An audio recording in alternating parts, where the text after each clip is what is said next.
The book of Amos, chapter 9, verse 13. Behold, the days come, saith Yahawashi, that the plowman shall overtake the reaper, and the treader of grapes, him that soweth seed. All right, I want to give all praises, honor, and glory to YAHAWAH, bahasham Yahawashi, bahasham Rahakwadash. YAHAWAH is the true name of the Heavenly Father in the Holy Tongue. Yahawashi is the true name of the King and Savior of Israel. And Rahakwadash is the Holy Spirit, which is the Comforter.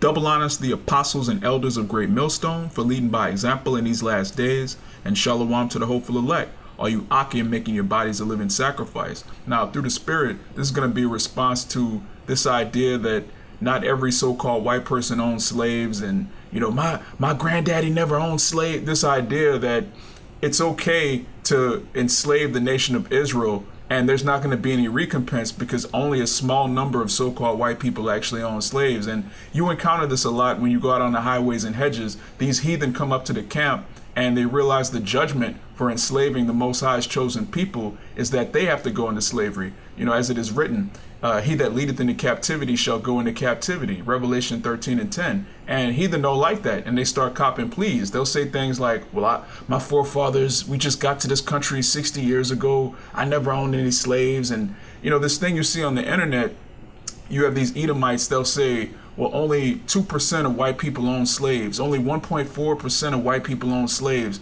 And they try to make it seem as if they're not responsible for the total destruction of Jake. When I say Jake, Jake is short for Jacob. You people of so-called Negro and Native Indian descent, so-called Negroes, Latinos, and Native Americans that built this country, that were destroyed as a people. You're the 12 tribes of Israel, and these heathen believe that they're not guilty for destroying our people. And their excuse is that, well, only 1 point whatever percent of white people ever owned slaves, like as if everyone else was just sitting around doing nothing. Like when you look at these pictures of our forefathers being lynched, you don't see 1.4% in the audience. You see men, women, and children of the nation of Edom smiling, laughing, having barbecues, just having a grand old time at our people's destruction and misery. So I want to go into some scriptures and a few articles to show you that, first and foremost, there's way more than 1.4% of these Edomites that own slaves. But even beyond that, it doesn't matter what number it is. Every single one of you is going to pay. But let's start with this article here. This is in response to that insanely ridiculous statistic. It says, at the peak of slavery in 1860, only 1.4% of Americans owned slaves. What your history books don't tell you is that 3,000 blacks owned a total of 20,000 slaves the same year. And this article is going to be debunking this insane meme that went out a couple of years ago. So let me get down here. It says, viral post gets it wrong about the extent of slavery in 1860. Confederate themed posts are cropping up on social media in the wake of the Unite the Right march in Charlottesville, Virginia. The march was sparked by efforts to remove a statue of Confederate General Robert E. Lee, which was a devil, and included some marchers carrying Confederate symbols. One viral post sent to us by a reader said, at the peak of slavery in 1860, only 1.4% of Americans owned slaves. What your history books doesn't tell you is that 3,000 blacks owned a total of 20,000 slaves the same year. And this is the same logic that these devils try to use. They say, well, you sold your own people into slavery. Blacks sold blacks into slavery. This man is completely incapable of taking responsibility for anything he's done on the earth, even though he's been in total control of the natural resources and the minds of children for generation after generation. Somehow, mysteriously, nothing is his fault. Everything is everyone else's fault. The earth is being ruled by a child right now. This is a completely childish manner of being. But this article is in response to that. It says, this is the meme right here. It says, when we take a closer look, we found that the percentage of slaveholding families was dramatically higher than what the meme said, obviously, and that the number of slaves owned by blacks was presented in a misleading way. Of course it was. When Jake owned Jake, that was an economic situation. Jake wasn't raping Jake. Jake wasn't buck breaking other Israelites. Like, come on, man.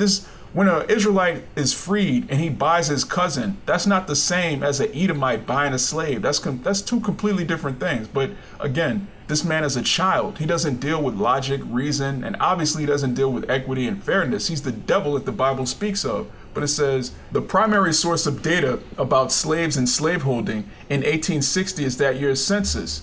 Skipping down here, it says, In the big picture, the 1860 census counted a total of 31 million people, of which 3.9 million were slaves, so slaves accounted for 12.6% of the national population. However, to address the assertion in the post requires a more detailed data. Many states had outlawed slavery by 1860, so the national population figure dilutes the measurement by including many Americans whose states did not allow them to own slaves. The national population figure also includes slaves and children, and it doesn't account either for family groupings or how many slaves a given family owned. And ultimately, this is irrelevant too, because even when you go into the states that quote unquote outlawed slavery, those states still benefited from the trade of the cotton that was picked by the slaves, as well as other materials and agriculture. So this is all a moot point, but I just want to get to the point here. It says, so experts say that a more accurate measure of slaveholding in 1860 America would focus on states that allowed slavery and would zero in on family or household units as a way of limiting the statistical noise caused by the counting slaves and children. It says the number that really matters is how many American households in the South had slaves, said Adam Goodhart. Goodhart, right. A Washington College historian and author of 1861, The Civil War Awakening. Using census data to research his book, Glathar calculated that 4.9% of people in the slaveholding states owned slaves, that 19.9% of family units in those states owned slaves, and that 24.9% of households owned slaves. Households are a broader category than families. Right. If a man owned a bunch of slaves and his family and his extended family worked on that farm, those people were lording over the Israelites. It doesn't matter that only one of them is technically the owner of the estate. But these are the games that Esau likes to play. It says slaveholding by personal or family unit 1860. And you can see here it's damn near 25% of the households owned slaves, but that doesn't even account all of the people that didn't own slaves. They rented slaves. Or you have an entire economy based on slavery. It doesn't matter what percent or what exact number owned slaves. Your entire system was built on the backs of the Israelites, which we're going to get in the scriptures as well as some other articles. Let me read a little bit more before we move on. It says, it's also possible that the census data is misleadingly low, Goodhart said. Of course it's misleadingly low. Many non-slaveholding whites in the South rented slaves from wealthier slave owners, he said. So it was very common for a white Southerner to be a slave master, but not technically a slave owner. And that's true. And that's been true. Even right now, when you look at the so-called prison industrial complex, you have maybe less than 1% of the population that owns a private prison, but how many people profit from the enslavement of Israelites? Okay, when you go into it, the 13th Amendment, it makes slavery legal in cases of someone breaking the law. And who are the prisons filled with? So-called Negroes, so-called Latinos. So all of the hundreds of millions of dollars a year, even to this day, that's generated by prison labor, you mean to tell me that's only benefiting the handful of people that own prisons? No, of course not. When you go into it, prison labor benefits Walmart, McDonald's, Wendy's, every corporation that you can name, Apple, Verizon, Sprint, all of these companies use slave labor. So nothing's changed. Nothing has changed in this country. The only thing that is improved is the technology in which to enslave people and the more sophisticated forms of lies that govern the people's minds. So right now, the average person doesn't even know they're a slave. So-called white people don't even know that they've been enslaved by their own elites. The Rothschilds, the Rockefellers, the Gettys, the DuPonts, these international crime families, which is what they are, they've enslaved their own people and they don't even realize it. And this is the percentage by state, which is again irrelevant because all of the states did commerce with one another. The states that so-called outlawed slavery were still benefiting from the cotton trade. That's what funded the Industrial Revolution, which we may have to get that. But I want to get this scripture real quick. This is the book of Job, chapter 34, verse 29. When he giveth quietness, who then can make trouble? And when he hideth his face, who then can behold him? Whether it be done against a nation or against a man only. So you see here the judgment of the Most High can befall on a nation or a man only. So this whole argument that I didn't personally own slaves, my grandfather didn't personally own any slaves, that's irrelevant. You're part of the nation of Edom, and the nation of Edom enslaved the nation of Israel. So you're going to receive of that judgment. And it's all throughout the scriptures. Now, we all knew that statistic was total BS, even without reading this article, but there's something more important than that. The Lord doesn't care whether or not you personally owned a slave or not. The ancient Egyptians didn't personally own Hebrew slaves either. And look what happened to their nation. When you read Genesis, the 47th chapter, the Egyptians sold themselves to Pharaoh and their land, but they were still judged as a nation. Why? Because they built their empire off the captivity of Israel, just like America. Every empire that was built on the backs of the nation of Israel. What nation have not gotten of her spoil? This is Wisdom of Solomon, chapter 18, verse 11. The master and the servant were punished after one manner, and like as the king, so suffered the common person. Right? So when the plagues of Egypt came upon Pharaoh, it came upon all the Egyptians. It didn't matter that this specific Egyptian didn't own slaves personally. That's a completely irrelevant argument. You enslave a group of people and build your economy around the destruction of the nation of Israel, and then you try to cop a plea by saying you didn't personally own a slave. That doesn't matter. Your empire was built off of slavery. Whether you personally own one or not is totally irrelevant.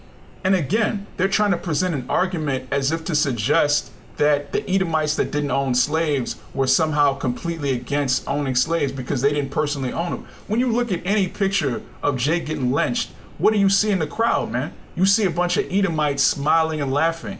Those Edomites themselves didn't personally own slaves, but guess what? They're all the devil that the Bible speaks of, and they all take part in the destruction of the nation of Israel. Now, this article is going into how slaves actually built up Wall Street, and it completely debunks this erroneous ahistorical narrative that only the South was racist, only the South dealt with slavery, but the North, they were liberal and caring and all about equality and freedom. No. New York was built by slave labor, just like the rest of Babylon the Great. Our people built up this nation through our blood, sweat, tears, rape, robbery, and murder. And that's exemplified in New York City. It's not just the South. It's not just Alabama. It's not just Mississippi. Everywhere you devils go, you enslaved our people. And there's a recompense for that. But let me read this article. It says, the hidden links between slavery and Wall Street. And this is a bunch of heathen that are going on tour looking at, just the destruction of Israel, man. Our captivity has become a laughing stock. It's just you pay some money, you go on a tour, and you see how our people were completely decimated. It says this month marks 400 years since enslaved Israelites were first brought to what is now Babylon the Great. Slavery was officially abolished in the U.S. in 1865, which is a complete lie. Just read the 13th Amendment. Slavery was never abolished. There was just a technicality put in the Constitution that had, basically, you had to have what's the word I'm looking for? You had to have a legal pretense to lock this person up before you could put him back into slavery. This is why immediately after the so-called Emancipation Proclamation, you have the Jim Crow era, you have the KKK. Our captivity got even worse after we were so-called freed. Why? Because now we had all of this skill, we had all this labor, and we were competing against a bunch of dirt poor Edomites. And they had to create unions and create lynch mobs to destroy our families, to destroy our businesses, to destroy our churches, our hospitals, our cities, and ultimately to execute the judgment of the Heavenly Father. The curses of Deuteronomy, the 28th chapter, they had to transpire, and the Most High used these devils to do that. But slavery was never abolished, man. Just read the 13th Amendment. But it says, slavery was officially abolished in the U.S. in 1865, but historians say the legacy of slavery cannot be untangled from its economic impact.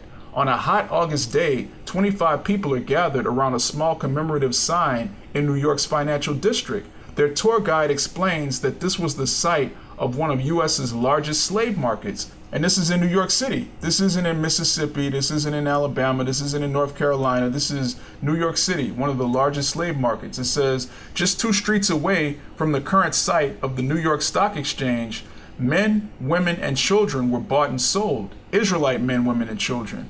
This is not Black history, says Damaris Obi, who leads the tour. This is not New York City or American history. This is world history. What she's trying to say is this is prophecy. This is biblical prophecy that took place here. This is not a light thing. This is a nation of people that were scattered around the earth on slave ships, which goes back to Deuteronomy, the 28th chapter.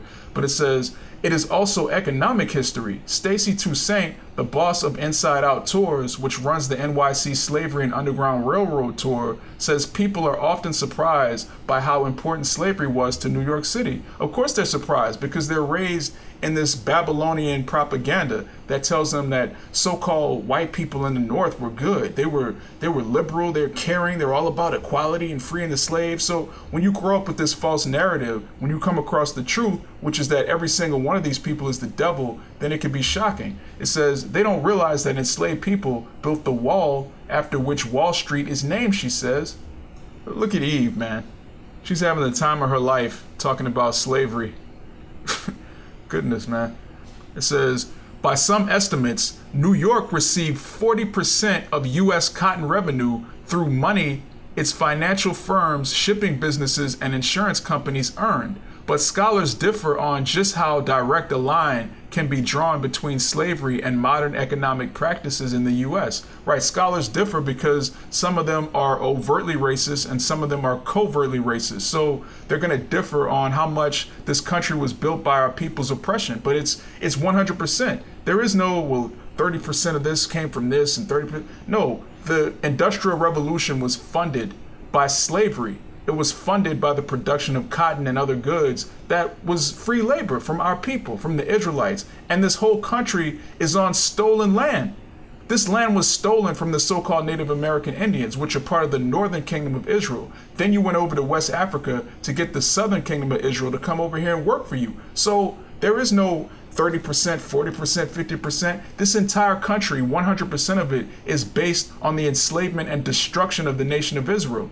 That's why scholars differ, because they differ in varying degrees of being the devil. Some of them are the outright devil. Some of them are passive aggressive devils. Some of them are coy devils. Some of them are educated devils. Some of them are hick devils, but they're all devils, man. It says people in non-slave areas, Britain and free U.S. states. What state in U.S. is free? Routinely did business with slave owners and slave commerce, says Gavin Wright, Professor Emeritus of Economic History at Stanford University. But he says the uniqueness of slavery's economic contribution has been exaggerated by some. Now, this is clearly the devil, because there's nothing more unique than the destruction of the so-called Negro, Latino, and Native American in the Western Hemisphere. That is quintessentially unique. But it says slavery thrived underneath colonial rule. British and Dutch settlers relied on enslaved people to help establish farms and build new towns and cities that would eventually become the United States. Enslaved people were brought to work on the cotton, sugar, and tobacco plantations. The crops they grew were sent to Europe or to the northern colonies to be turned into finished products. Those finished goods were then used to fund trips to Africa to obtain more slaves who were then trafficked back to America. This triangular trading route was profitable for investors. To raise the money to start many future plantation, owners turned to capital markets in London, selling debt that was used to purchase boats, goods, and eventually people. Now, what is this talking about? The so-called transatlantic slave trade. It was a trade. All right, when you go into Joel, let me get this real quick.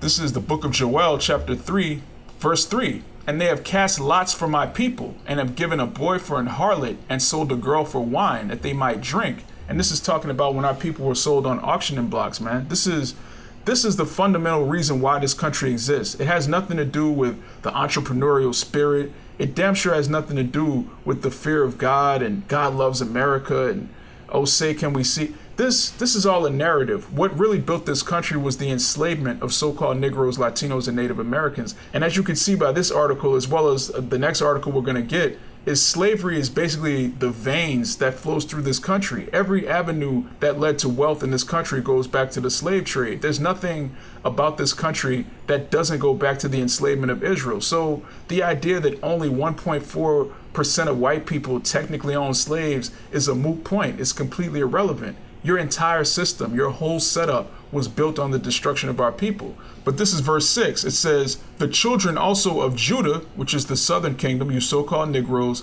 and the children of Jerusalem, the northern kingdom, have ye sold unto the Grecians, that ye might remove them far from their border. And that's what happened, man. We're far removed from our border. We belong in Israel. That's our homeland. That's where we're going back to. And over here, we're in this strange country, speaking a strange language with these strange children. And they're ruling over us, man. And they built a whole empire off the destruction of our families. And it's going to go into it.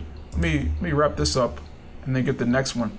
It says, later in the 19th century, U.S. banks and southern states would sell securities that helped fund the expansion of slave-run plantations. To balance the risk that came with forcibly bringing humans from Africa to America, insurance policies were purchased. These policies protected against the risk of a boat sinking and the risks of losing individual slaves once they made it to America. Some of the largest insurance firms in the U.S., New York Life, AIG, and Aetna, sold policies that ensured slave owners would be compensated if the slaves they owned were injured or killed. So you see, the entire financial system in Wall Street, the insurance companies, the banking institutions, all of the financial institutions in this country go back to slavery. Insuring slaves, insuring the boats, insuring the transport of the sugar, the tobacco, the cotton, all of this goes back to the transatlantic slave trade. This country was built on slavery. Every single one of you devils has enjoyed a life that's been provided to you by the destruction of God's chosen people. It says, by the mid-19th century, exports of raw cotton accounted for more than half of U.S. overseas shipments. What wasn't sold abroad was sent to mills in northern states, including Massachusetts and Rhode Island, to be turned into fabric. Well, wait a minute. Massachusetts and Rhode Island, that's in the so-called North. I thought these were the good so-called white people. I thought slavery didn't exist in the North. I thought they were innocent. It says what wasn't sold abroad was sent to mills in northern states, including Massachusetts and Rhode Island. It says the money southern plantation owners earned couldn't be kept under mattresses or behind loose floorboards. American banks accepted their deposits and counted enslaved people as assets when assessing a person's wealth. So these financial institutions in the North, they were getting rich off slave labor, man. So in the South, you had slave owners getting rich off the cotton, off the sugar, off the tobacco. They were directly oppressing our people. And then you had the financial institutions in the North, including Massachusetts, New York, Rhode Island. They were making money hand over fist by insuring the slaves, by taking the money and investing in it. It's basically like the dope trade, man. These banks, they get paid off of the so-called illegal drug trade. But how illegal is it? If you're a so-called drug dealer and you can deposit hundreds of millions of dollars a year in the offshore accounts and you launder the money through this account, this nonprofit, this philanthropy, all of this madness is the same thing, man. You're in a so-called legal institution, but you're making money off of the destruction of people's families. That's all this is. But then these devils will put on a suit, a navy blue suit with stripes, and they'll put on a red tie and they'll walk around like they're just such law-abiding people and they're really good Christians, God-fearing Americans. No, all of their wealth is built off slave money, all of it, every single penny. It says, in recent years, U.S. banks have made public apologies for the role they played in slavery. A public apology? Well, okay, so if you're apologizing, that means you're sorry. If you're sorry, that means you're guilty. If you're guilty, where's the money? If you rob a bank, you can't just say, well, look, I'm sorry. No, you have to go to prison. You have to give the money back. You have to pay what you took. Like, what do you mean public apology? If the banks are acknowledging that they had a hand in the slave trade, where's the recompense? The recompense is going to come when the 12 tribes of Israel are ruling on thrones and you heathen are going to build up the kingdom of heaven. All right, it's not going to come through reparations. It's not going to come through Jesse Jackson and Al Sharpton. It's not going to come through marching with a bunch of sodomites. It's going to come through brute force. It's going to come through hardcore slavery. It says in 2005, J.P. Morgan Chase, currently the biggest bank in the U.S., admitted that two of its subsidiaries, Citizen Bank and Canal Bank in Louisiana, accepted enslaved people as collateral for loans. If plantation owners defaulted on loan payments, the bank took ownership of these slaves. So J.P. Morgan owned slaves. Now, are they going to pay back the families of the slaves that they destroyed, the families that they broke up? You take a family, you take the son, you ship him to this state over here. You take the daughter, you put her in this city over here. You take the mother, the grandmother, and you ship her over here. These people did this for centuries. They completely eradicated our family structure for centuries. And now they're talking about, well, this is a public apology. What do you mean? A public Man, hey, J.P. Morgan was not alone. Of course he wasn't alone. The predecessors that made up Citibank, Bank of America, and Wells Fargo are among a list of well-known U.S. financial firms that benefited from the slave trade. Let me read that again. J.P. Morgan was not alone. The predecessors that made up Citibank, Bank of America, and Wells Fargo are among a list. There's a long list of well-known U.S. financial firms that benefited from the slave trade. And again, these aren't plantation owners. These aren't the people that are physically lording over Jake. These aren't the people that are in the fields, in the hot, in the middle of the summer, sweat beaming down your forehead. You're watching Jake, you're whipping Jake's back. You're telling Jake, get back to work. These aren't those Edomites. These aren't these overall wearing hillbilly Edomites. These are so-called good white people in the North that are against slavery, but they made their wealth from slavery. It's all the same thing. Slavery was an overwhelmingly important fact of the American economy, you think?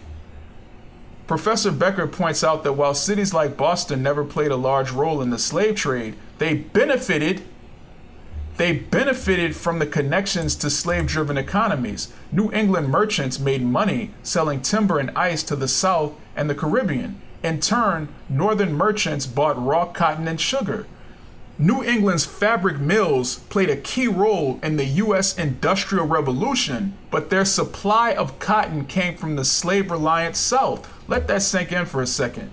The Industrial Revolution, which was responsible for the greatest explosion in wealth that the earth had ever seen, was funded by the cotton that came from the slaves. So, without your forefathers, without you, Jake, there is no Industrial Revolution. And as we're going to get in the next article, man, it gets even deeper than that, man. There's no financial institution that didn't benefit from the blood, sweat, and tears of Israel. It says, brands like Brooks Brothers, the oldest men's clothier in the U.S., turned Southern cotton into high-end fashion. Domino's Sugar, once the largest sugar refiner in the U.S., processed slave-grown sugar cane.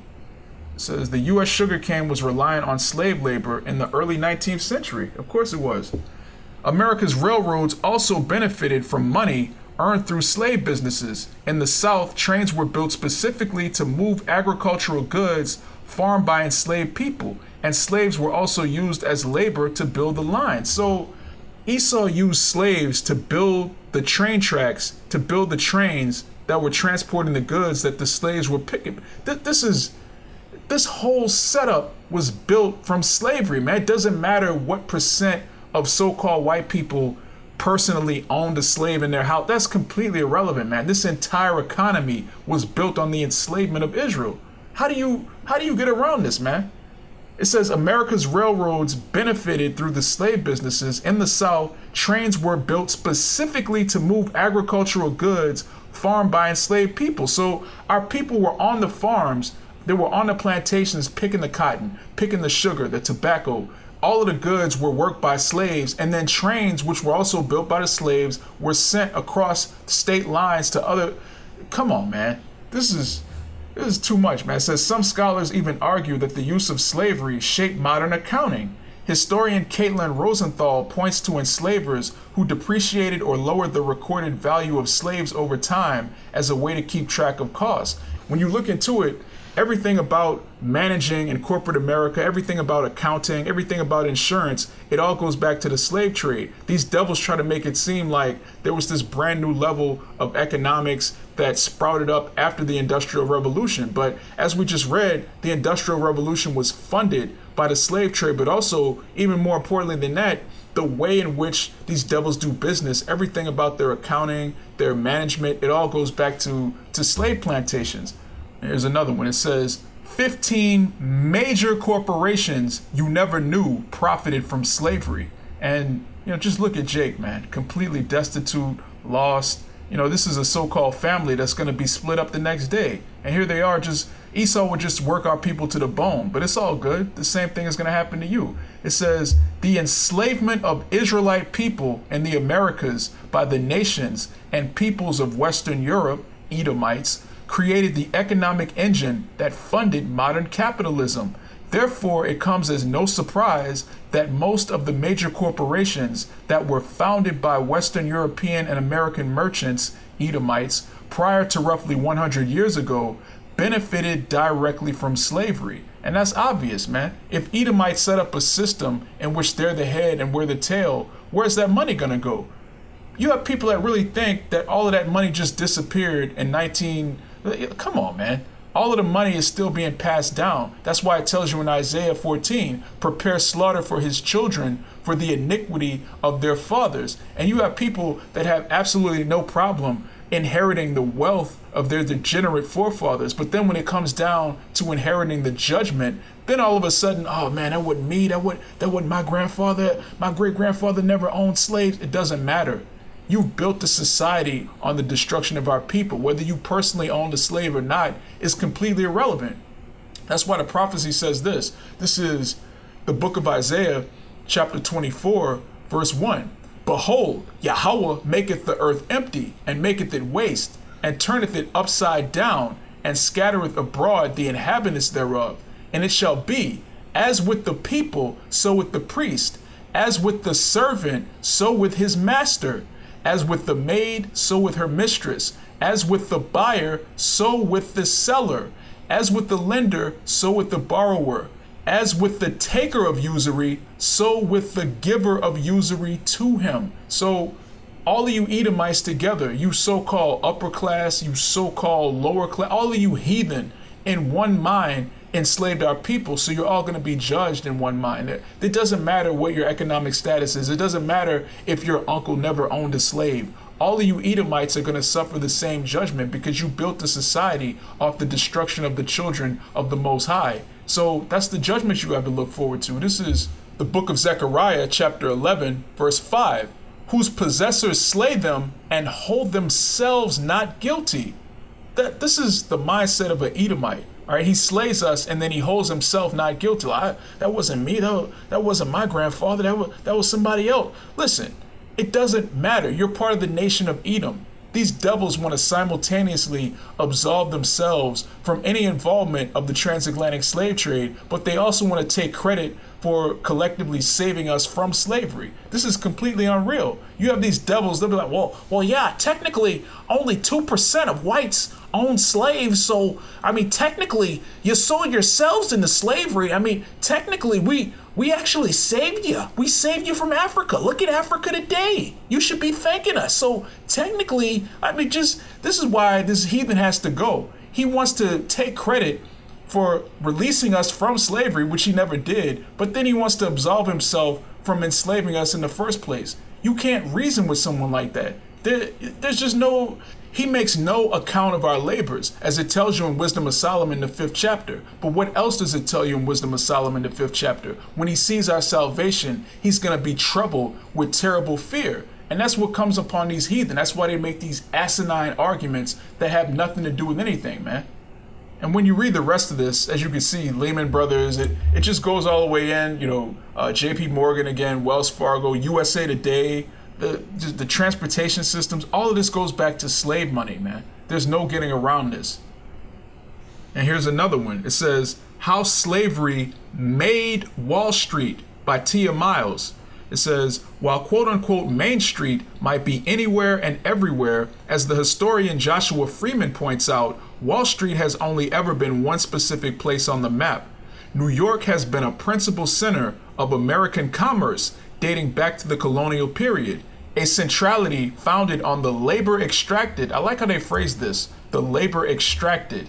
All right, the brutal torture, rape, and subjugation of you so-called Negroes, Latinos, and Native Americans is being described as the labor extracted from thousands of indigenous American and African slaves. Now let's unpack this. We know there's no such thing as an indigenous American. This is talking about the so-called Native American Indians, which in the scriptures are known as the tribe of Gad, also the tribe of Reuben and the tribe of Issachar. Basically the natives that were here when the so-called white man decided to mosey his ass across the country and slaughter everybody and steal everyone's land. That's the northern kingdom of Israel. And it says African slaves. No, we're the Israelites that were taken from the west coast of Africa, the kingdom of Judah, the southern kingdom. So this is the northern and southern kingdom described together. Let me read this again with understanding. A centrality founded on the brutal enslavement from thousands of Israelites from the northern kingdom and southern kingdom. That's what this is talking about. Let me get this scripture real quick. This is the book of Jeremiah, chapter 50, verse 33. Thus saith Yahawah, the Lord of hosts, the children of Israel and the children of Judah were oppressed together, and all that took them captives held them fast. They refused to let them go. Now, again, the children of Israel represents the northern kingdom, today known as so-called Latinos, Native Americans, so-called Mexicans, Puerto Ricans, so-called Dominicans, so-called Seminole Indians, so-called, all of the people that are considered indigenous to the Western Hemisphere. They actually go back to Israel. They were taken by the Assyrians and then escaped and came over here. And then you have the southern kingdom of Israel, which is called the house of Judah. And the scripture tells you what? We were oppressed together. Now, when did this happen in history?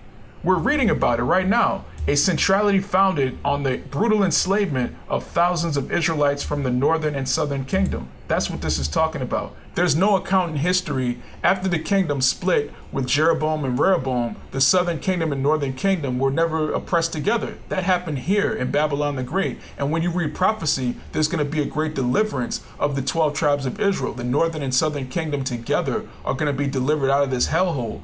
But it says, desperate for hands to build towns, work wharves, tend farms, and keep households, colonists across American Northeast, Edomites across American Northeast, Edomites in Massachusetts Bay, Edomite settlers in New Netherland, and Edomites in Pennsylvania avail themselves of slave labor. So-called Native Americans, the tribe of Gad, Gadites captured in colonial wars in New England were forced to work, and Judite people were imported in greater and greater numbers. New York soon surpassed other slaving towns of the Northeast in scale as well as impact. So I thought all of the so-called white people in the North were good. I thought they were all about freedom and loving everybody. I thought they were all about equality. I thought they were progressive. I thought they were against slavery. It says New York City soon surpassed other slaving towns of the Northeast. Wait a minute. The North had slaves? Shocking. I'm going to skip on down here. It says New Amsterdam's and New York's enslaved Israelites put in place much of the local infrastructure, including Broadway and the Bowery Roads, Governor's Island, and the first municipal buildings and churches. The unfree population in New York was not small, and their experience of exploitation was not brief. In 1991, construction workers uncovered an extensive 18th century Israelite burial ground in Lower Manhattan, the final resting place of approximately 20,000 Israelites. So this is the so-called freedom-loving North. Man, let me get this real quick. This is the book of Numbers, chapter 35, verse 33. So ye shall not pollute the land wherein ye are, for blood it defileth the land, and the land cannot be cleansed of the blood that is shed therein, but by the blood of him that shed it. So when you find a burial site with 20,000 Israelites, and that's a lowball number, man. This place has murdered hundreds of millions of Israelites.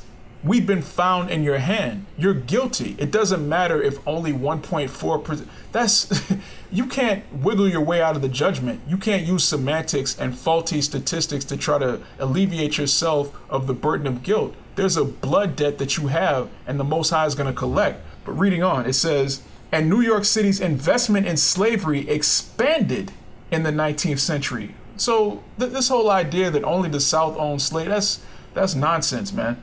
In 1799, the state of New York passed the first of a series of laws that would gradually abolish slavery over the coming decades, but the investors and financiers of the state's primary metropolis doubled down on the business of slavery. And this is the games that Esau plays. He'll say in writing, look, we're going to abolish slavery, but in practice, he enslaves people even more. He's a double-minded devil, and if you're a coon, you'll be fooled by this. You'll be fooled by the fact that in 1799, the state of New York passed laws. See, they were really against slavery. They really loved us. But in practice, what happened? Let me read that again. In 1799, the state of New York passed the first of a series of laws that would gradually abolish slavery over the coming decades. But the investors and financiers of the state's primary metropolis doubled down on the business of slavery. New Yorkers invested heavily in the growth of southern plantations, catching the wave of the first cotton boom.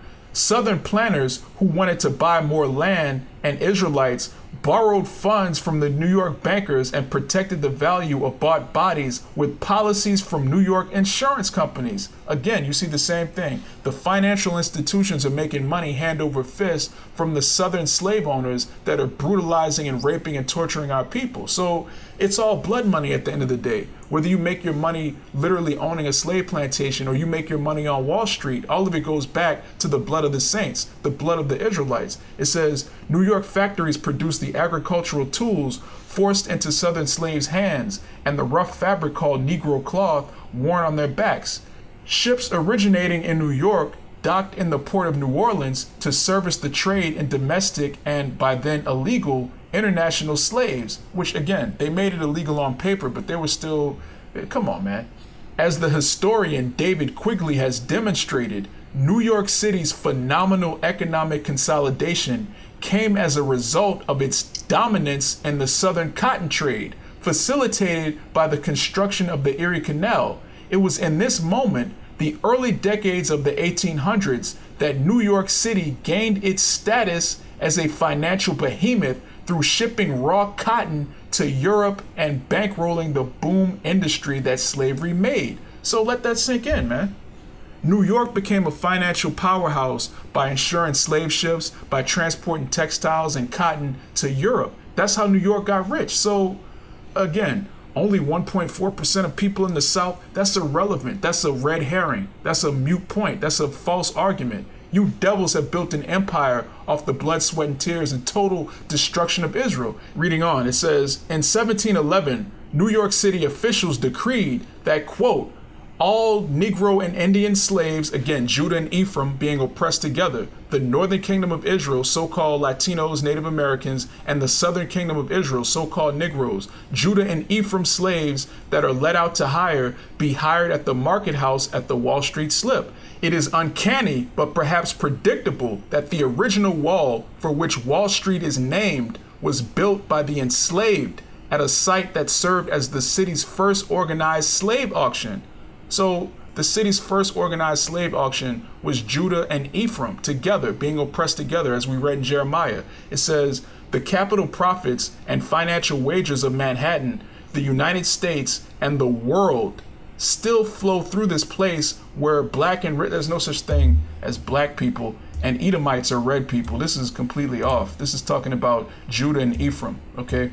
It says, and the world still flow through this place where Judah and Ephraim were traded and where the wealth of a region was built on slavery.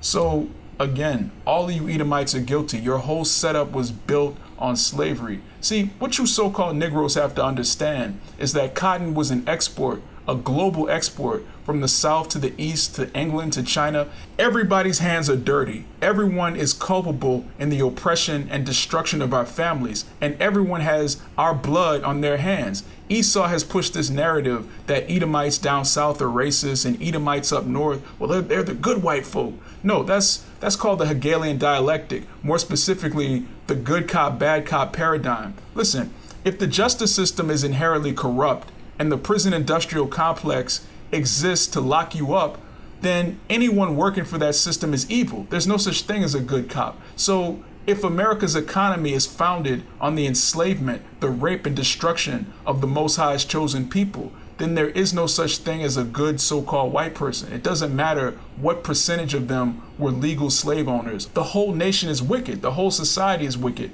And we've been found in your hands and you're guilty. And this place is going to be destroyed. And when it is, this is going to happen. This is the book of Revelation, chapter 18, verse 15. The merchants of these things which were made rich by her shall stand afar off for fear of her torment, weeping and wailing, saying, Alas, alas, that great city that was clothed in fine linen and purple and scarlet and decked with gold and precious stones and pearls. For in 1 hour so great riches is come to naught, and every shipmaster and all the company and ships and sailors and as many as trade by sea stood afar off and cried when they saw the smoke of her burning, saying, What city is like unto this great city? So when this place is destroyed, all of the heathen, all of the merchants that have made billions and trillions of dollars off of the destruction of our people. They're going to bewail and bemoan the destruction of this place. And shortly after that, they're going into hardcore slavery. It doesn't matter if your great grandfather owned a slave, if he was nice to Leroy, none of that matters. You're all going into captivity, every single one of you. And, I have more articles and more scriptures, but Abaratazada point has been made. If the Spirit allows, I'll do a follow-up. There's so much that goes into this, man. When you look into every single industry that this man has built, there's a paper trail leading back to hardcore chattel slavery of our people. And these devils don't want to admit that. Their hands are so bloody, man. And we're in that time of judgment. All of you people that have profited off the destruction of Zion, you're going to pay very soon. And you can see it in prophecy. So Abaratazadis was edifying to the elect. I want to give all praises, honor, and glory to Yahawah, bahasham Yahawashi, bahasham Rahakwadash. Double honors to the apostles and elders of Great Millstone, and Shalawam to the hopeful elect.